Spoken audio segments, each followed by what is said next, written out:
Assalamualaikum warahmatullahi wabarakatuh. Selamat pagi semuanya. Perkenalkan, nama saya Ilmiati Ayu Angrani. Pada kesempatan kali ini, saya dan teman-teman akan menjelaskan tentang mensyukuri keberagaman umat beragama di masyarakat sebagai anugerah Tuhan Yang Maha Esa dalam konteks Bhinneka Tunggal Ika. Yang pertama, pengertian Bhinneka Tunggal Ika. Materi dapat dimulai dengan penjelasan tentang arti dari Bhinneka Tunggal Ika, yaitu berbeda-beda tetapi tetap satu. Konsep ini menggambarkan pentingnya keberagaman dalam masyarakat Indonesia yang terdiri dari beragam suku, agama, dan budaya. Materi selanjutnya dapat menjelaskan tentang keberagaman agama yang ada di Indonesia seperti Islam, Kristen, Katolik, Hindu, Buddha, dan Konghucu. Yang pertama, Islam. Islam adalah agama yang dianut oleh mayoritas penduduk Indonesia. Sejarah Islam di Indonesia dimulai pada abad ke-7 Masehi ketika para pedagang Arab dan Hindi membawa agama ini ke Nusantara. Ajaran Islam didasarkan pada kitab suci Al-Quran dan hadits. Kedua, Kristen. Kristen adalah agama yang juga banyak dianut di Indonesia. Sejarah Kristen di Indonesia dimulai pada abad ke-16 Masehi saat para misionaris Katolik dan Protestan datang ke Indonesia. Ajaran Kristen didasarkan pada Alkitab dan diimplementasikan dalam ibadah doa. Ketiga, Katolik adalah denominasi Kristen yang juga dianut oleh sebagian penduduk Indonesia. Sejarah Katolik di Indonesia dimulai pada abad ke-16 Masehi ketika para misionaris Katolik datang ke Indonesia. Ajaran Katolik didasarkan pada Alkitab. Keempat, Hindu. Hindu adalah agama yang dianut oleh sebagian kecil penduduk Indonesia, terutama di Bali. Sejarah Hindu di Indonesia dimulai pada abad ke-4 Masehi ketika agama ini dibawa oleh para pedagang India. Ajaran Hindu didasarkan pada kitab suci Weda. Kelima, Buddha. Buddha adalah agama yang dianut oleh sebagian kecil penduduk Indonesia, terutama di Pulau Jawa, Sumatera, dan Bali. Sejarah Buddha di Indonesia dimulai pada abad ketiga Masehi ketika agama ini dibawa oleh para pedagang India. Ajaran Buddha didasarkan pada kitab suci Tipitaka.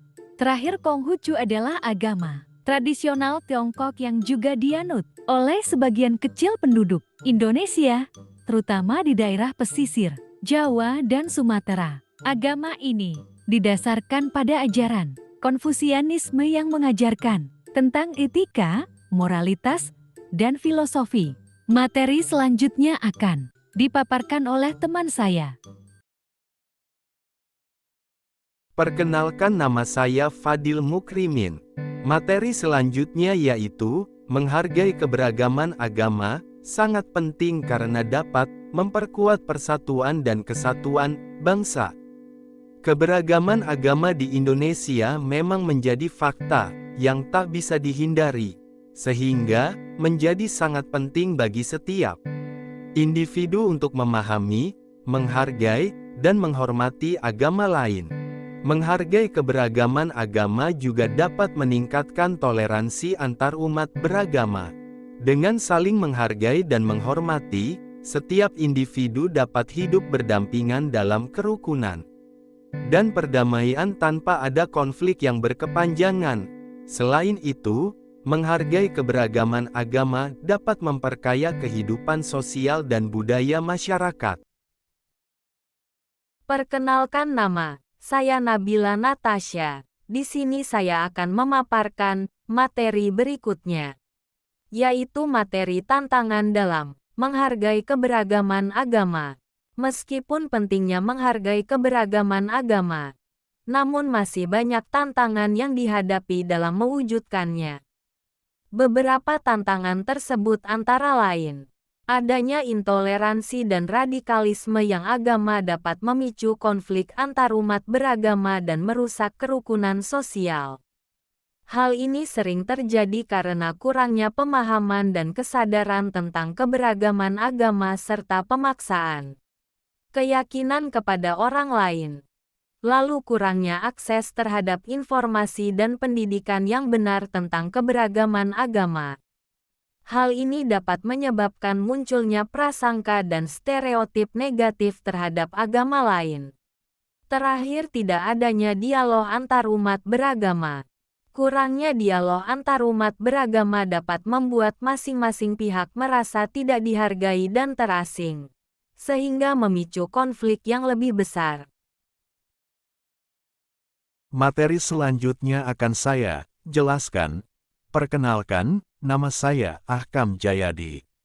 Mensyukuri keberagaman agama sebagai anugerah Tuhan Yang Maha Esa dapat diartikan sebagai ungkapan syukur atas kehadiran berbagai agama di Indonesia yang memberikan warna dan kekayaan bagi kehidupan bermasyarakat. Sebagai bangsa yang memiliki banyak agama, kita dihadapkan pada berbagai macam kepercayaan, keyakinan, dan ajaran yang berbeda. Namun, keberagaman agama ini seharusnya bukan menjadi penghalang dalam mencapai kesatuan dan persatuan. Kita dapat mensyukuri keberagaman agama karena memberikan banyak pilihan dalam memilih kepercayaan. Dalam keberagaman agama, setiap individu memiliki kebebasan untuk memilih dan menjalankan kepercayaannya sesuai dengan keyakinannya masing-masing. Perkenalkan, saya Nur Syamsi, yang akan menjelaskan materi berikutnya. Selain itu, mensyukuri keberagaman agama juga berarti kita harus menerima perbedaan dalam keyakinan dan ajaran agama, serta menghormati hak setiap orang untuk memeluk agama yang dipercayainya. Harus menghindari sikap fanatisme yang dapat menimbulkan konflik dan perpecahan antarumat beragama. Namun, mensyukuri keberagaman agama bukan berarti kita mengabaikan perbedaan dalam keyakinan dan ajaran agama. Sebaliknya, kita harus memahami perbedaan tersebut dan bersedia belajar dari pengalaman dan pandangan orang lain. Dalam keberagaman agama, terdapat banyak peluang untuk saling belajar dan bertukar pengalaman, sehingga dapat memperkaya pengetahuan. Selanjutnya, saya akan menjelaskan materi yang terakhir. Perkenalkan, nama saya Nurul Hikmah. Berikut ini adalah beberapa tambahan yang bisa dijadikan sebagai bagian dari materi mensyukuri keberagaman umat beragama di masyarakat sebagai anugerah Tuhan Yang Maha Esa dalam konteks Bhinneka Tunggal Ika. Contoh-contoh kerukunan antar umat beragama yang terjadi di masyarakat Indonesia. Misalnya, kegiatan gotong royong bersama, saling mengunjungi pada saat perayaan keagamaan, dan banyak lagi. Pentingnya memiliki sikap toleransi, terutama dalam konteks keberagaman agama di Indonesia. Dengan memiliki sikap toleransi yang tinggi, kita dapat meminimalisir konflik antar umat beragama, serta memperkuat persatuan dan kesatuan bangsa. Demikianlah beberapa tambahan yang dapat dijadikan sebagai bagian dari materi yang mensyukuri keberagaman umat beragama di masyarakat sebagai anugerah Tuhan Yang Maha Esa dalam konteks Bhinneka Tunggal Ika. Semoga bermanfaat.